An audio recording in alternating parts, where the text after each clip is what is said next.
I'm going to talk now about how you can prove your asylum case to prove that you are entitled to refugee status. If you're claiming on the basis of your sexual orientation or gender identity, then one of the most difficult things will be proving that your sexual orientation or gender identity is as you claim it.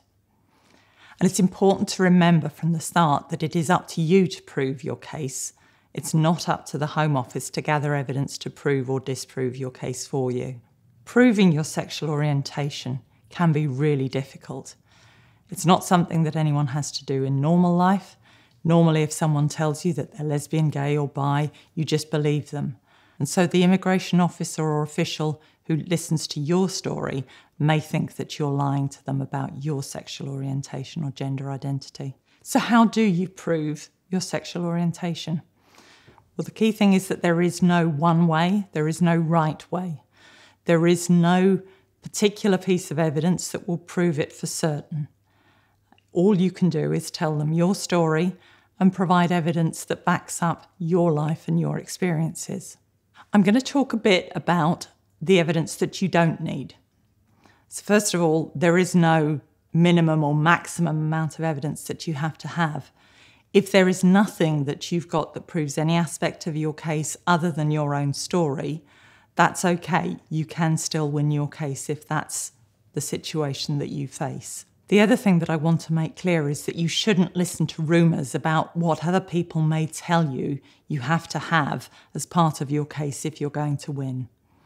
You may hear rumours that tell you that you cannot win your asylum case if you've never had a partner or a lover the same sex as you.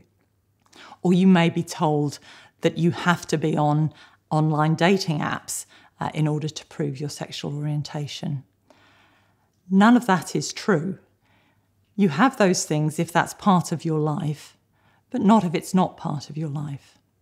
One of the most important things is that you don't fake your asylum claim. That means don't give them evidence that isn't true, and don't try and pretend a life that isn't really yours. So what are other things that you don't need to have in your case? You don't need to have past partners. You don't need to have had sexual experiences in order to win your case. Your case is about your sexual orientation, not just about who you have or have not had sex with. The other thing that people might tell you is that you have to say that something really bad has happened to you in the past. Again, that's not true. If something bad has happened to you, then that's obviously important and relevant. But asylum is about what will happen to you in the future. And so the fact that nothing bad has happened so far doesn't mean that nothing bad can ever happen in future. There is no medical or psychiatric evidence that can prove someone's sexual orientation. Now, that doesn't mean that medical or psychiatric evidence can't be used in an asylum claim if it's relevant in your case. So if you've had medical or psychiatric treatment, that may be important in your case. But don't go looking for it to prove your case if that's not already happened. It's not necessary for you to give the Home Office sexually explicit video or photograph recordings. The Home Office won't look at those. And anyway, simply videoing sexual activity doesn't prove your sexual orientation. If you do have existing videos or photographs that are just part of your life to date, then you can give those to the Home Office just to prove that they exist. But they won't look at the content.